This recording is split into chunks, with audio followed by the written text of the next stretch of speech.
What's up, everybody? Welcome to AEW Uncensored Podcast. Please like, share, subscribe, hit the thumb, hit the bell. This way you get notifications when we go live. Uncensoredalliance.com, where you find everything we do. We're on Twitter at AEW Uncensored. You get us on email at AEWUncensoredPodcast@gmail.com. We are on Facebook, AEW Uncensored Podcast. Throw that in the search bar, and you will see a page and a group pop up. Like the page, join the group. And please check us on all third-party podcast applications for the audio version. We are also on Google Podcasts, Deezer, TuneIn, Stitcher, iHeart Radio, and iTunes. Please write us a review on iTunes. We'd appreciate it. We are on Skype. Link in the description if you want to join the show and give us your opinions on some shit. Hit the link, send me a message. We'll link it up. And as always, we're live 3:05 Eastern Standard Time in the United States on Sundays on YouTube. So if you want to join the show live, that's when you can do it. Next week, I more than likely won't be doing a show because it is Halloween. I do have two young nieces who I will most likely try to spend some time during the day with. So if I don't go live, I'll still take notes on the shows, and maybe I'll give them to you the week after, or I'll just give you some of the points that I really want to talk about. The week, from that week, the following episode. So, and again, I don't know what I did this whole intro, and so I'm about 5 minutes late. I did a whole intro, and I don't know. I wasn't live. It didn't even have a live option on my YouTube, so I had to refresh. I thought I went live. I thought I clicked live. There must have been a hiccup in there somehow, a technical hiccup. So, sorry for being a couple minutes late here, but what's up, John? See you in the chat, man. Appreciate it as always. And yeah, I mean let's start the show. So this week we started with Rampage because Rampage was Friday, Dynamite was Saturday. You had one of the opening round matches of the title tournament, world title contendership tournament here. It was Orange Cassidy versus Powerhouse Hobbs. It was a good match between the two of these guys. For a split second, I really thought they might actually make the ref mean something and have him DQ Hobbs. But alas, they didn't. And I mean, why make refs mean something in that spot? Because then you'll actually need to have refs mean something going forward. They have to matter going forward if you make them mean something once. If a ref actually disqualifies somebody for shaking them up, they can't just have the wrestlers do whatever the fuck they want after that. Now they have to find accountability and hold the rest to a standard. So I guess I expected too much, but it almost looked like they were actually going to do something there. So, but they didn't. So Orange Cassidy, of course, takes this match. Next up, we had Penta and Alex doing a promo. Before they even get going, they spot two guys in the front row wearing the frogs masks, and they go out there to rip them off. And it was basically just a distraction for FTR and Tully to attack them from behind. And eventually, Pac comes out and runs them off. So, I don't know what the fuck's going on. Hold on. I just got a message. Check my sound.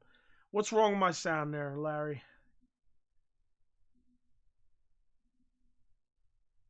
Can you hear me? What's up, Eddie? Eddie, can you hear me clearly? I just got a message on the side. I'm hoping that it's just on their end. I'll give it a breather just to hear from you. Yeah, the Super Ranas, Super Frogs.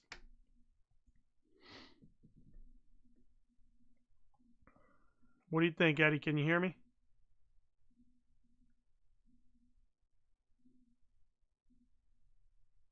Yeah, see, he says it sounds good. So, All right. Now he just said. All right. All right. Sorry about that. Just want to make sure I didn't have Jesus Christ, technical difficulties going forward. Next up, we had Anna Jay versus Britt.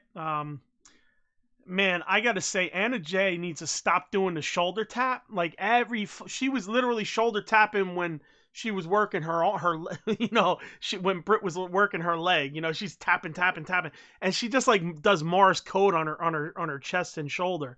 It's like you tap a little bit, like the pain. Tap it a few times, like, but don't just keep tapping and tapping and tapping. I mean, if you literally go back and watch this, you're going to fucking go crazy. It'll drive you crazy, and every time you watch an Anna match, it'll fucking send you through a wall. I mean, it's just, she literally was tapping out fucking Morse code in there.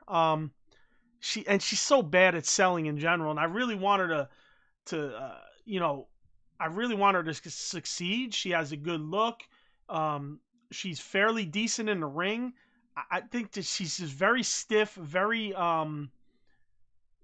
she's not fluid, she's not loose, and once she gets that down, I think she'll do all right, but she really has to get it down. And I know she's green as shit, so it's not a surprise.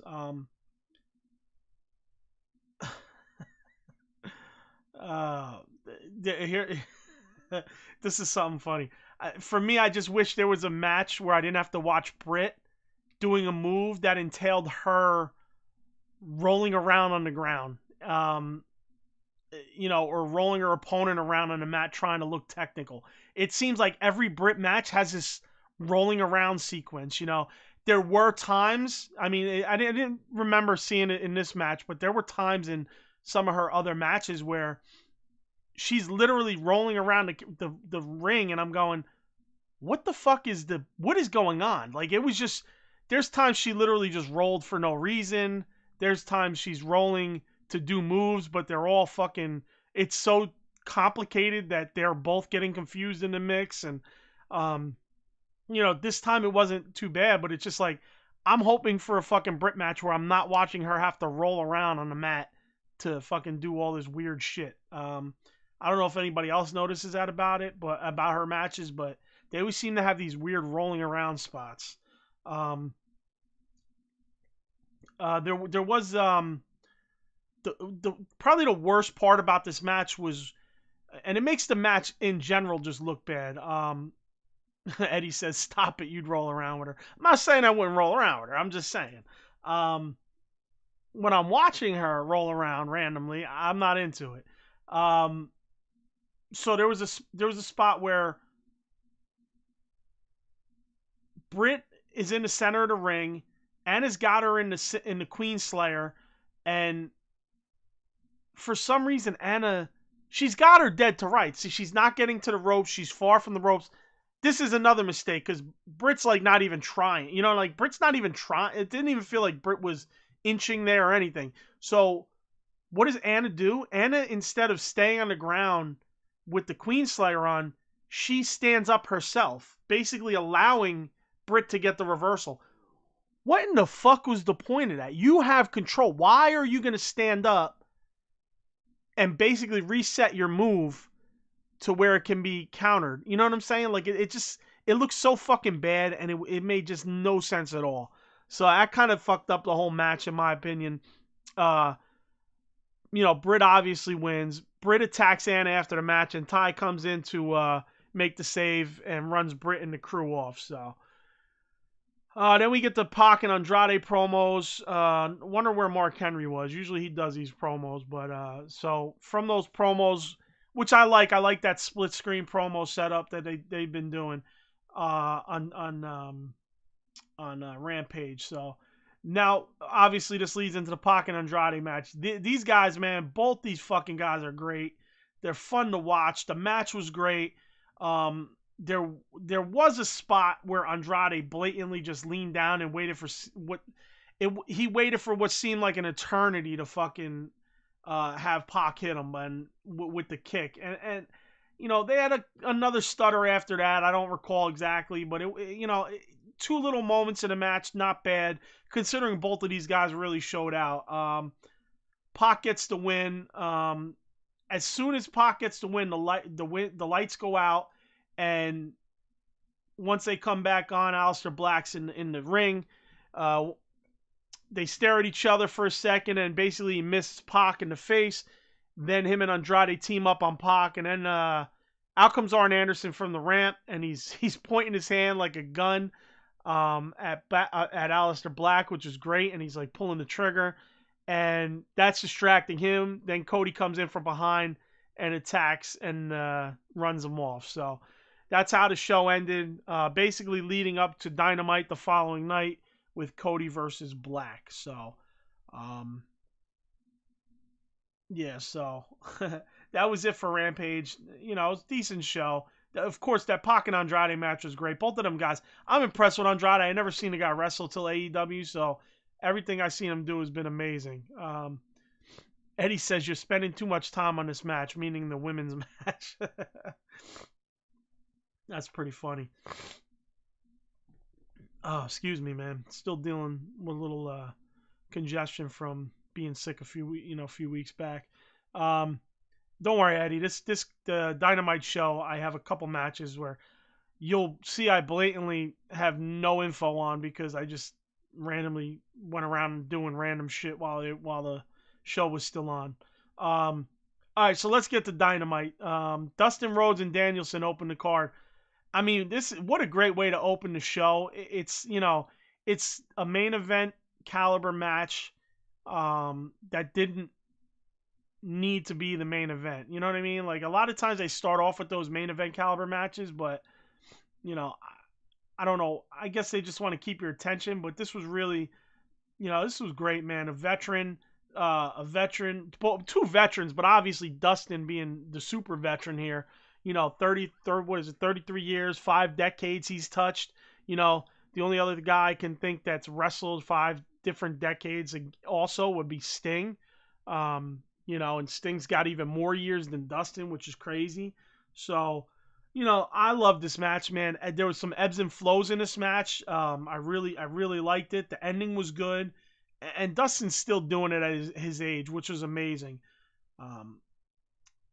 Man, I'd love Dustin to touch something like gold at one point, but I know he's kind of in the twilight of the career, so I don't know that he will. But either way, I just thought this was a good opening match. Next up, we had a Omega promo. He was with the Super Click. Basically, the promo's aimed at Hangman. Omega's really doing his thing here. I really thought he's doing a good, solid job. And, he's usually doing his best work when he's not with the Bucks, but I thought the promo was solid. It was to the point. It wasn't a lot of bullshit. I do wish that his lines at the end said not cowboy shit, but chicken shit instead of coward shit. But coward shit kind of is all right. I mean, I just, chicken shit is just a universal, old as the earth term, it feels like, obviously it's not, but you get what I'm saying. So, otherwise, either way, it was a great promo. Then we get Sting out for a promo in the ring. He doesn't even get a word out, and then out comes MJF. He basically runs Darby, Sting, and Orlando down, and he eventually makes his way to the ring. Sting takes him out, and out comes Spears and Wardlow for backup, and they get the better of him, of course. Spears literally hits Sting with like 4 or 5 chair shots. At one point, I'm like, you think that's enough? But I didn't mind it. I mean, it is what it is. I mean, you're really healing it up at that point. So I like that. MJF pulls up a chair. Well, I'm sorry. Spears sets up a chair next to Sting's beaten body, and MJF sits on it and talks directly to Darby, and he pulls Sting up into his lap, and Sting's all beat up, and then they start to walk out. MJF's the last guy getting out. He stops and slowly gets to his. He stops, looks at Sting, and Sting slowly getting to his feet, and MJF adjusts the ring, and basically knocks Sting out with it. Now this moment for me, it felt very very much like a passing the torch type moment for me. from Sting to MJF, almost like how Flair put Sting over in '88 to boost his career. I feel like the final knockout was symbolic of Sting putting over MJF. I could be wrong. I just thought it was something that Sting, was like, yeah, have him knock me out, have him get his shine. Maybe not to the same extent as obviously Flair putting over Sting. They had matches. They were both fairly young at the time. Now Sting and MJF go, like, it might not work that way because Sting's way old. I mean, Sting's literally almost 40 years older than MJF. Probably is 40 years older than MJF. So I don't know that him putting him over necessarily in the ring would happen that way, but I thought it was more of it felt like symbolically like the Flair putting over Sting in '88 type of deal to me, Maybe that's just in my head, but I just kind of had that vibe. It's kind of the first thing I thought of when he went back. They already beat Sting up, but then when he went back and when Sting was getting up, he knocks him out with the ring. I thought that was a little bit of like Sting saying, yeah, do this extra shit, take the shine off it, So, Britt cuts a promo about her match with Taya Conti at Full Gear, which we all saw that was coming. After that, I took a break from watching. I came back at Archer Kingston. I don't know what was in between. I know Soho had a match with Penelope, I think, and that's where I kind of walked away. And I think I missed another match with one of these new jobbers they signed. Then like I said, I came back into Archer and Kingston, and I came back at the beginning. I saw Kingston run out and attack him, but again, I still didn't focus on this match. However, I did see near the end, Archer went for a moonsault and landed directly on the top of his head. That spot was fucking brutal. I mean, every time these guys do these moonsaults and it's kind of not their stick. I mean, I know he does them a lot, but, you're almost like, dude, you're so big. Just, you don't have to do the moonsault, but the first thing that popped in my head was Hayabusa.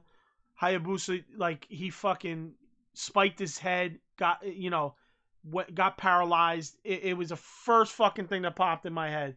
And it's like, that's a guy that was super proficient in the moonsault. That was one of his main moves. I believe, if I'm not, I mean, it's been so long. I believe that was his finishing move, the moonsault.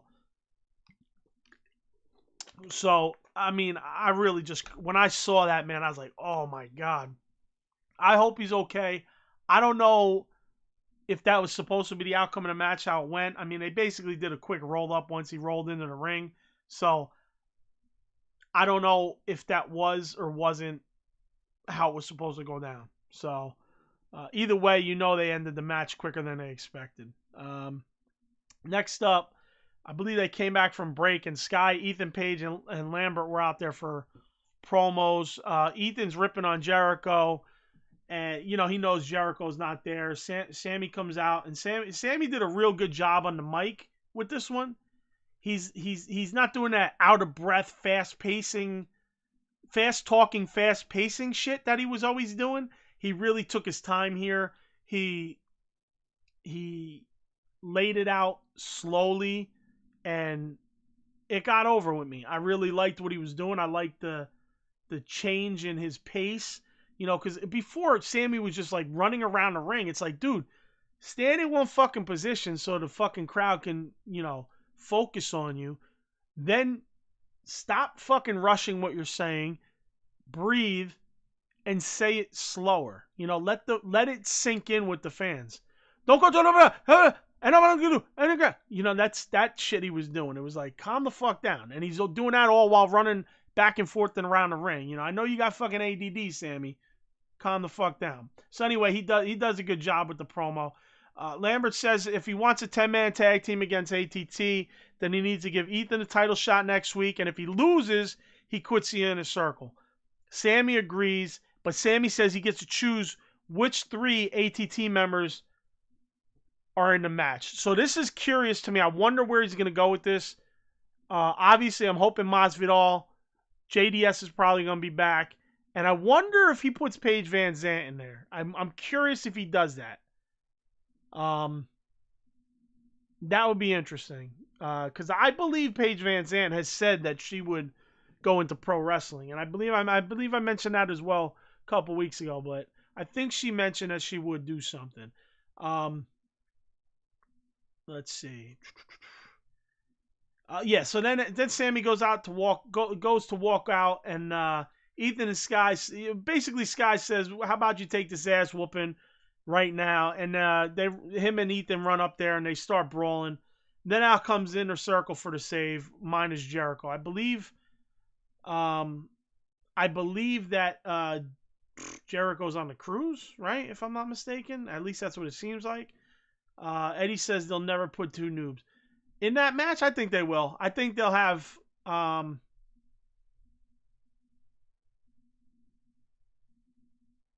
Eddy says so maybe Ethan, Scorpio, and someone else. Well, that's the thing. It's going to be all Inner Circle, so it's going to be 5-on-5. So it'll be what's that? Five? Yeah. Shit, is that 6? 2? No, 5-on-5. So then it'll be Ethan, Scorpio. JDS is most likely going to be in it. So that's 3. So there's going to be 2 other ones. So who are the 2 other members that are going to join? Unless Jericho's not back, but that makes no sense. I believe Jericho will be back by then. So it's got to be, I'm telling you, it's going to be JDS, probably Masvidal, because they've been setting up Masvidal with the knee. The only thing is Masvidal's signed for a fight right now, so I don't know if he's in camp or not. I forget when the fight's going to be. Probably in December. So he might be in camp, so I don't know if he's going to do anything. And I think Paige is one. You know, they've really been focusing on Paige. So Paige Van Sant, that is. So we'll see. I mean, I don't know how they're going to do it. Again, you're right. I mean, it is to have 3 random ATT people that doesn't really know.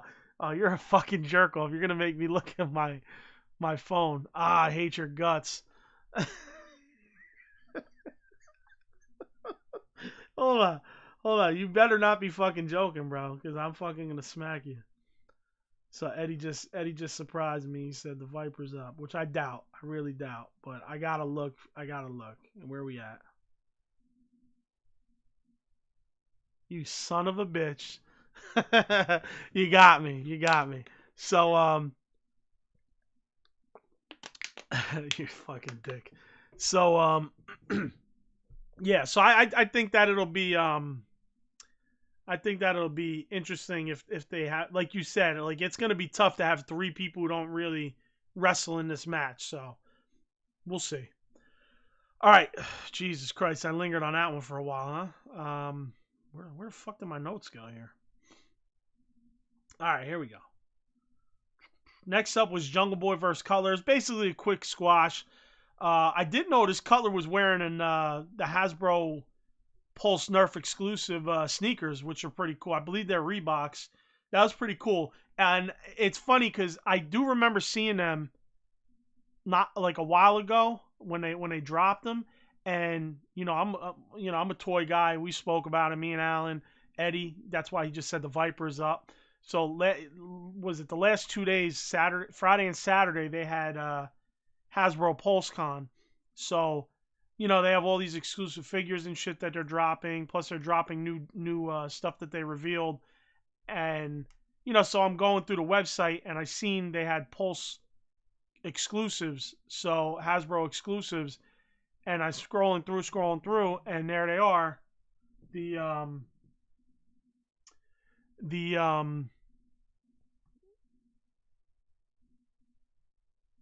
Okay, I'm sorry. I was reading Eddie's message here. Yeah, they had them on. There they are, those sneakers. So they were fresh in my mind. And then when I seen them wearing them on the show, I said, "Oh shit, that's the Nerf exclusive sneakers." Eddy said, "Yeah, sorry, this is why I got thrown off for a second." Eddy said he brought them on BTE. I didn't watch. Oh, he said he thinks, not sure. Yeah, I didn't watch BT, so I don't know if that's where he showed them off or got them, but I think they've been out a little bit because they were sold out. They must have been for another thing that happened, unless they did them the day before. I don't know, but I don't no. I'm sorry. Now I'm confusing the fuck out of myself because I already seen them a while back. So anyway, moving on from that. I just thought it was cool considering I just seen them on Hasbro Pulse yesterday. Obviously they were sold out, and then he wore them that night, which was pretty interesting to me.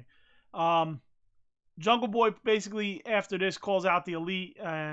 He sounded good here. He didn't sound like the little kid that he always sounds like. He put a little bass in his voice. He put a little oomph, like I like this. I like that they're working on her. He's working on it, and I like that they're actually putting him out there to say something because he said it before. He hates talking in front of people. He hates being on the mic. So unfortunately, dude, you have to do it. I mean, the guy, in my opinion, is a future fucking star.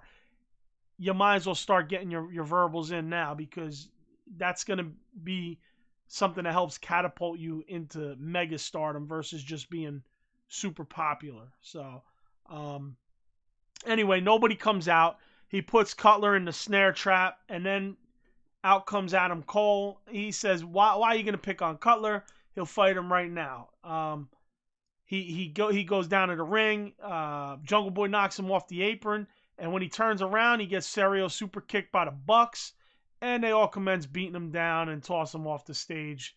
They beat him down up the ramp. Then once they're up the ramp, toss him off the stage through tables. Eddy says Anna Jay made him a man. You might fucking be right there, buddy. You might be right. Another great Miro promo after this. So Miro is continuing with the God's favorite. I don't know. I like the room, like how they're doing it in the room. It's dark. It's and he's really good with the promos, man. He's just doing a really good job. So where's it going? Who knows? Who's he gonna go against next? Who knows? But more Miro, the better. Last but not least, all right, we got Cody versus Aleister Black. Jesus Christ. Malachi Black. My apologies. Oof. This was a good match. There was a little too much going on. A little too much going on. Okay, let me check. Eddy just asked me, where do you think Miro falls? Falls in where? Who he goes in with next, or title-wise? Because I think if Miro right now, man, that's a good question. Miro right now, coming off the TNT title, I think he's got to be in some kind of high-profile feud with someone that's not on the come-up. You know what I mean? Can't be like a Jungle Boy or a Darby. Obviously, those guys are entangled in shit right now. But that's kind of what I mean. It's got to be somebody that's established that he could beat and that won't get hurt by losing to him. Off the top of my head.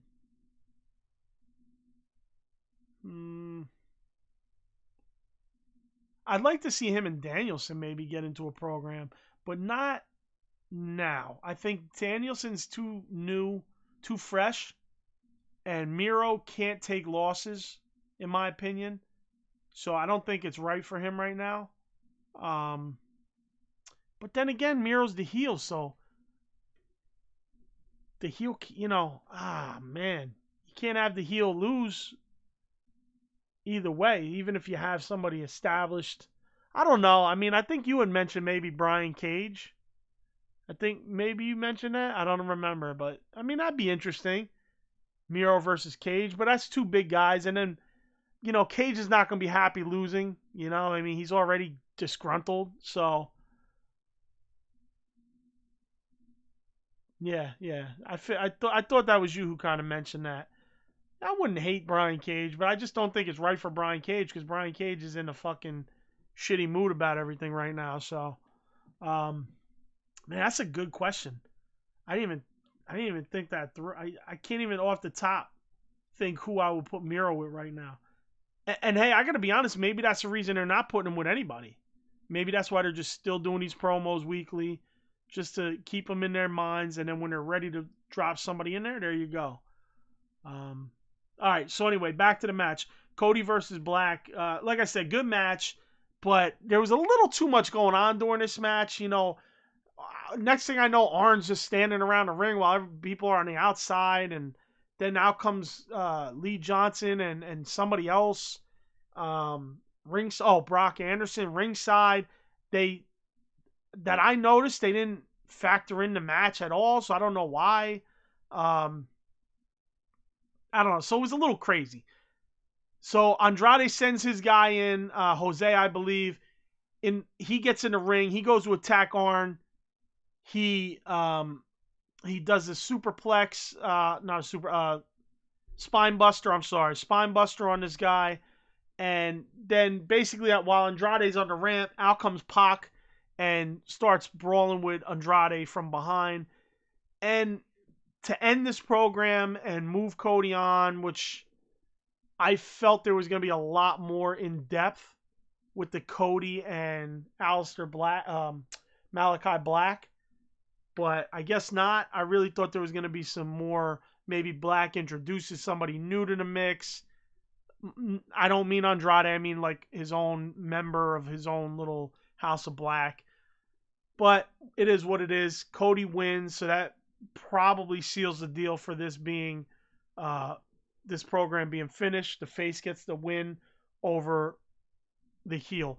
Obviously, Cody with the traditional what we expect from pro wrestling.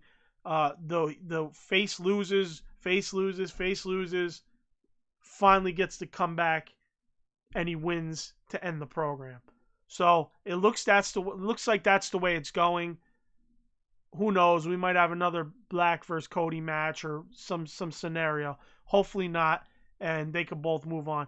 Honestly, Miro versus Cody wouldn't be so bad. That would be something to move Cody on to.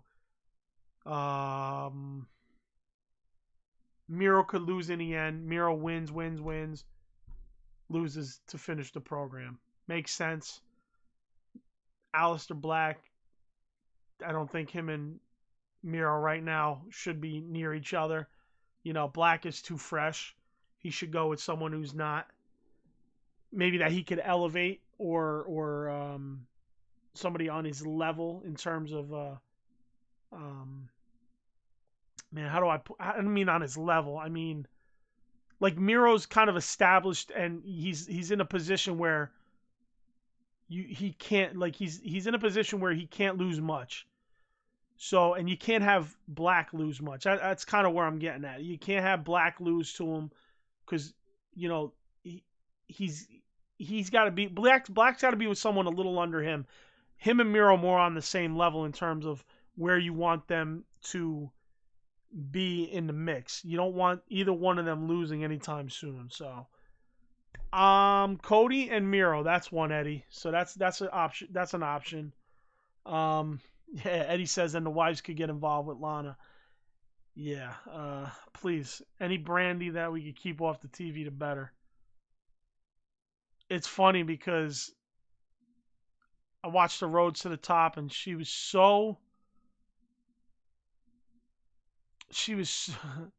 how do you put it? She's so delusional about herself. She in one breath says, yeah, Brandy inserts herself into everything. I can't be a face because everybody wants me to be a heel because of this and because of that and because Brandy inserts herself into everywhere. Brandy shoves herself here and shoves herself there. She basically calls it like it is, right? It's like she understands. But then she's so out to lunch in another sense where she came back the first time when Cody came back and went against Aleister, and she sat in front. That's when she sat in front of Aleister, gave him the two middle fingers. She goes, "Oh, but did you hear that crowd? That crowd just told me I needed to be here, and they wanted me here, and I'm the best."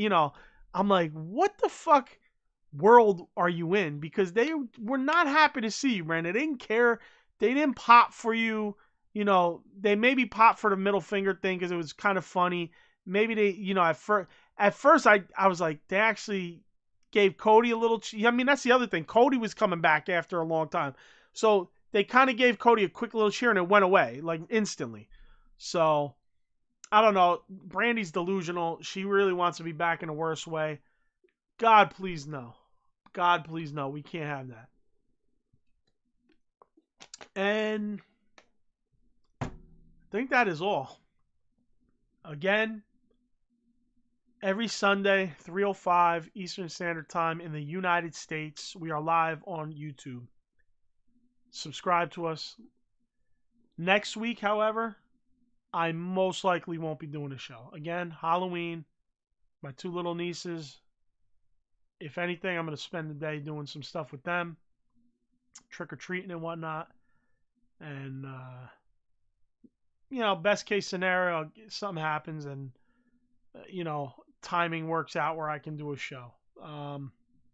But yeah, like, share, subscribe, hit the bell, uncensoredalliance.com. Find everything we do. Twitter, at AEW Uncensored. You can hit us on email, AEW Uncensored Podcast at gmail.com. On Facebook, we have a page and a group.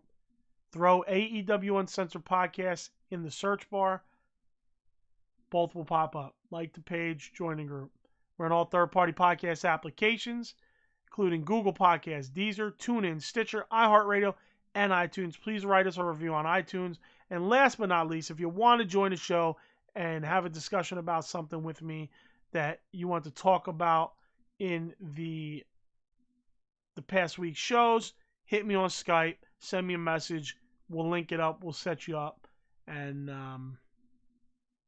that's it. I'd love to have you join the show and, speak your piece about the shows and what you had to say. So I know these have been a little quick. It's just me. I have nobody to bounce off of. So sorry these have been shorter. Alan's not here right now. And for the foreseeable future, at least a couple months. So again, if you want to join the show, hit the Skype. Hit me up. You could get your opinions out there. We'll bounce off each other. We'll discuss some things. You have an opinion. I have an opinion. And then I'll kick you off the show and we'll bring on the next guest. Basically, just a call-in show. I'd like to do that, so hit me up. All right, everybody. Thank you, and we'll see you most likely in 2 weeks. Peace.